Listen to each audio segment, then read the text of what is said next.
I had an experience in Kentucky in December of 2008. Grayson County, to be a little more specific.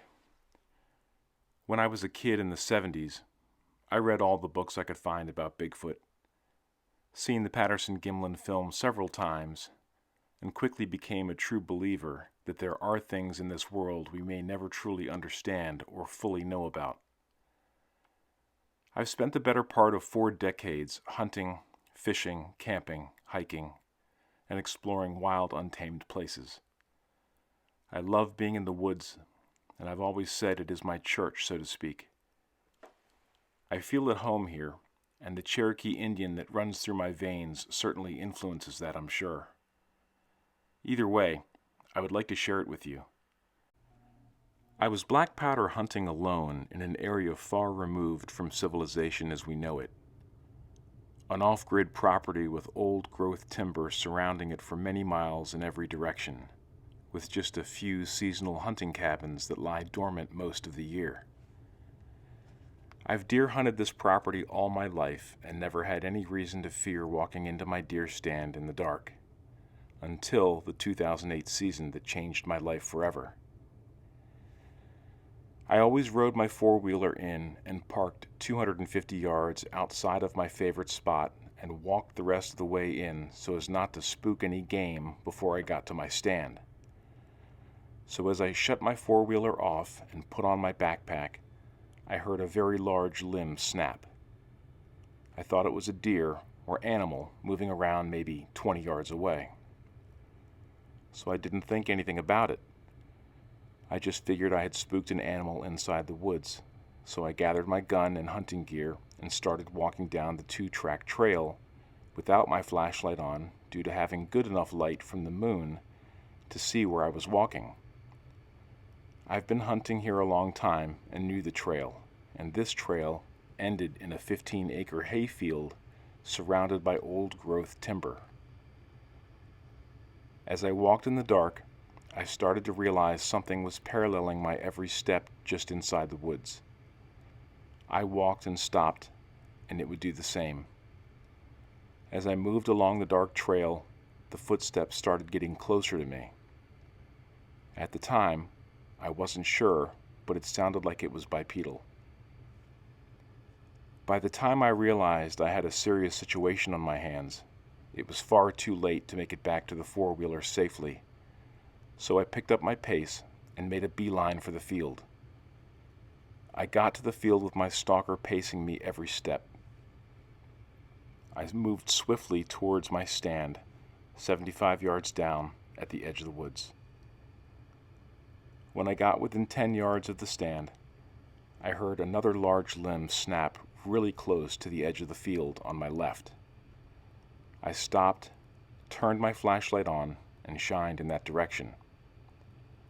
I could see 2 glowing green eyes about 10 inches apart. Instinctively, I raised my hands in the air and yelled, "Get out of here!" I stomped my foot at it, not really sure what I was seeing. It just blinked its eyes once and never moved. I raised my single-shot black powder rifle and was squeezing the trigger when I realized I couldn't make out any details, just that it may have been crouched down due to the proximity of the eyes to the ground. Whatever this was didn't run like most non-predatory animals would do. I realized in that instant the best thing to do was to take the high ground and get in the stand as quickly as possible. This, whatever it was no more than 8 steps away, and if I shot at it in the dark, I would have been blinded by the muzzle flash, and it might attack if I missed. And with only one shot, I knew I would be in trouble if it did attack. I climbed up the ladder like a squirrel. I watched, listened, and waited for what seemed an eternity for daybreak. This thing circled me in my stand, just out of the reach of my flashlight for over an hour. I'm not ashamed to admit I was scared, but I remained calm and knew the only way it would get to me was on the ladder, and I felt comfort in knowing it had to climb up the ladder to get to me, but didn't seem to know exactly how to utilize it. At one point in the dark, I heard what sounded like a small rock bounce off the lower end of the metal ladder. I waited with my gun at the ready, and I would have done whatever it would take to stay alive, and wasn't going down without a fight. I could see a shadow moving, but in the dark, you never know if your eyes are playing tricks on you. But I could sense a real threat lurking in the dark field surrounding my deer stand.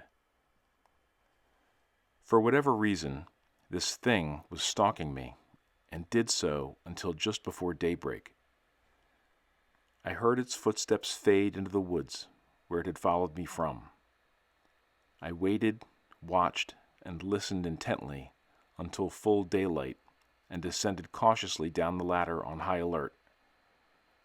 As I walked back to my four-wheeler, I sensed this thing wasn't gone, but hiding inside the forest, watching my every move. I walked across the field quickly and waited and listened before heading down the 2-track, surrounded on both sides with trees, because I knew this would be a perfect ambush spot with close quarters and not much room to evade or fight off an attack of any kind. I unsnapped my hunting knife sheath, got a firm grip on my black powder rifle, and went for broke, ready for a battle of life and death. As I rounded the corner where my four-wheeler was sitting, I could see my escape and wasted no time jumping on the machine. As I turned the key and reached to hit the starter button, I heard another branch or limb snap with great force behind me. The bike fired up, and I goosed the throttle hard, going through the gears as fast as I could, never looking back. To be honest, I didn't want to know what it was, and was just relieved I had escaped a close call. I got back to my cabin, packed up, and left the area, and went back home and cut the week-long hunt short, and didn't return until the following spring. The deer stand was completely torn down when I rode up to the scene that following April. Something had destroyed it. For many years prior, I had several deer stands knocked over and destroyed, but always blamed the high winds of the mountain with the open field on top of it. Now I believe what caused all of that was this creature. I've often thought about this experience and since realized the days leading up to it. I didn't see any wildlife. The forest was eerily quiet and no animal activity at all. What it was, I personally believe that it was in fact a Bigfoot, but I do know I experienced it, and I've never been the same when I enter the woods. I changed my hunting tactics, how and when I enter the woods, and always carry a backup sidearm. And I tune into what the creatures in the woods are telling me first and foremost. If the squirrels and the birds are not moving around normally, there is a predator in their midst. And it just might be hunting you as well. Thanks everyone for listening. Please don't forget to like and subscribe and share. This channel will grow bigger if we share it around, so thanks very much. Hope everyone has a great evening.